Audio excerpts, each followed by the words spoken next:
উমরে ফারুক সালাত শুরু করলেন, ফজরের সালাত, আল্লাহু আকবার। In the meantime Abu Lulu এই খঞ্জর নিয়ে উমরে ফারুকের বুকের মধ্যে 3টা স্টেবিং করলেন। একটা মারলেন নাভির নিচে, মারার সাথে সাথে পাকস্থলী কেটে গেল। আরেকটা মারলেন পাজরে, পাজর ছিঁড়ে গেল।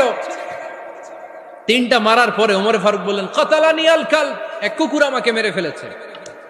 পেছন থেকে এক সাহাবীকে টান মেরে সামনের দিকে নিয়ে গেলেন, তুমি নামাজের ইমামতি করাও। আর ওমরে ফারুককে বাকিরা ধরাধরি করে পেছনে নিতে আরম্ভ করলেন।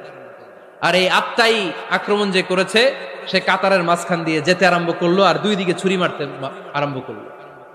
13 জন সাহাবীর গায়ে ছুরি মেরেছে, 7 জন সাহাবা স্পট ডেথ, জায়গায় মৃত্যু।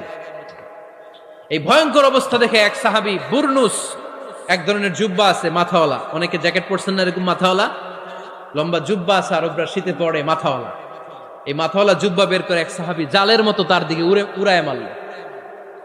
ওই বুরনুসের মধ্যে পেঁচিয়ে আবু লুলু মাটিতে পড়ে গেল আর সুইসাইড করে ফেলল, নিজের বুকে নিজে মেরে আত্মহত্যা।